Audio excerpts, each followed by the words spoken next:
শুভ সকাল বন্ধুরা। কাল যেহেতু রবিবার ছিল তাই ঘুম থেকে উঠতে একটু দেরি হয়ে গিয়েছিল। হঠাৎ ঘুম ভেঙে দেখি 7:30 বাজে। রবিবারের সকালগুলো এমনই হয়, একটু ধীর, একটু আরামের। আর দেরি না করে তাড়াতাড়ি উঠে প্রথমে বিছানাটা গুছিয়ে নিলাম। ছোট ছোট কাজ দিয়ে যেন দিনের শুরুটা সুন্দর হয়ে যায়। তারপর শরীরটা ফ্রেশ করার জন্য একটু হালকা ব্যায়াম করলাম। ব্যায়াম শেষে ওপরের ঘর থেকে নিচের ঘরে গিয়ে গরম গরম চা খেয়ে নিলাম। সকালের চায়ের এই মুহূর্ত রবিবারের শান্তিটাকে আরও অনুভব করিয়ে দেয়।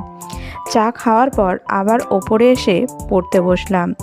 নিরিবিলি সকালে পড়াশোনার আলাদাই একটা ভালো লাগা আছে। পড়া শেষ হতেই মা বলল একটু বাজার করে আনতে, তাই আমিও বেরিয়ে পড়লাম বাজার থেকে মাংস আর প্রয়োজনীয় কিছু সবজি কিনে আনলাম। ফেরার পথে একটা দোকান চোখে পড়লো, সেখান থেকে আরও কিছু দরকারি জিনিস নিলাম। আর সব নিয়ে ধীরে ধীরে বাড়ির পথে ফিরলাম। বাড়ি ফিরে এসে একটু মুড়ি খেয়ে নিলাম। এভাবেই কেটে গেল আমার রবিবারের একটা একদম সাধারণ, শান্ত আর সুন্দর সকাল। ভিডিওটা ভালো লাগলে অবশ্যই লাইক করো, কমেন্ট করে জানিও তোমার রবিবার কেমন কাটে। আর চ্যানেলটা সাবস্ক্রাইব করতে ভুলবে না।